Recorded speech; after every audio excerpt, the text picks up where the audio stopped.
Despite calls from the United States and Elon Musk, who are calling for your sanctions and calling you an international criminal, we want to remind you, President, that even Nelson Mandela was referred to as an international criminal, and only up until 2008 was he released from the terrorist list by the United States.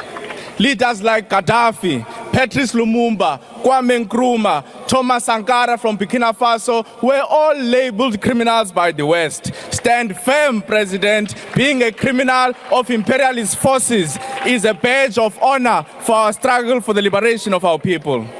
President Ramaphosa, in the 20th century, Chairman Mao develops and popularizes a concept called a paper tiger. A paper tiger, President, is something that appears powerful and intimidating from a distance, but as you get closer to it, it's harmless, it's fragile, it's powerless. It's just a paper made of a tiger. Your State of the Nation address, President, like the 7 you gave before that, reminds us of a paper tiger. You always make bold statements. You appear dangerous from afar, but when we pay closer attention, we see a paper tiger. Your ministers and premiers are all praise singers, Mr. President. All of them did not engage in the substance of your Sona. They did not defend your Sona. They were just looking for your applause and affirmation. Your chief whip comes and speaks about the National Development Plan. Yet former President Thabo Mbeki, who all of you like to quote, keeps telling you, Mr. President, the NDP is not a plan. Why? A plan requires clear steps, time frames, measurable objectives, and defined responsibilities at each and every level of government. Now, President, let me take you to Singapore. When Singapore gains independence in 1965, they implement the Economic Development Plan, focusing on industrialization, education, and infrastructure. This was not just talk, Mr. President. They created a strong manufacturing sector, which we don't have, upskilled their workforce, which you are not doing, and invested in technological innovation, transforming Singapore into one of the world's leading economies in a short space of time. This can't be said about the National Development Fund. Honorable Premier of Limpopo, please don't be narrow. When we say post-secondary education, we're not just talking about universities. We're talking about TVET colleges. We're talking about training centers. Come on, Minister. The Premier of the Northwest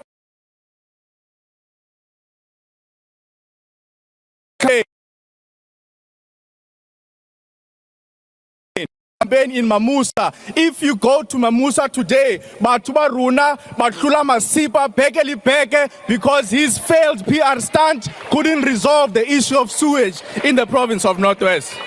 I don't want to even talk about the Minister of Human Settlements. She stands here and claims to have resolved the issue of student accommodation in South Africa. Perhaps she doesn't know, Minister, there's a shortage of over 500,000 beds in South Africa. You don't just resolve it by taking money from VBS and buying yourself a coffee shop. President, I want to invite you. Just across the road, President, when you were busy delivering your Sona, students at CPUT were sleeping outside, President. On Monday night, I went to visit one of the students who were arrested. Please, President, on your way to your 20-bedroom house in Clifton, pass District 6 so that you can see this crisis with your own eyes. President, we felt the pain of Minister Sihle. He's a master's candidate. Rather, he's got a master's. He's got experience in governance, but you have reduced him into a boy and deputy minister of an illiterate, matriculate white man.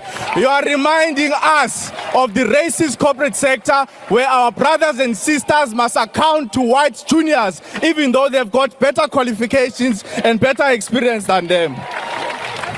But, Mr. President, we are not shaken because we know that the faction of Helen Zille wants to dump this GNU. It's just John Steenhuisen who is still enjoying blue lights, even at the cost of his own constituency. Commander-in-Chief of the EFF, we want to show you that we're not just an opposition that talks. We have already presented before this parliament a student debt cancellation bill. We want this parliament to vote for that bill so that we can resolve the debt confronting more than 500,000 students in South Africa. Now, Mr. President, I don't know why you need a bill to give all students their degrees, because these people have completed all the academic requirements. Why don't you give them their degrees? Your time has expired. We came here to ask you, and you said we've got an extra minute for 6 minutes. You gave me 5 minutes here. It's not going to happen. It's not going to happen. We asked you, and you said we've got an extra minute here. President.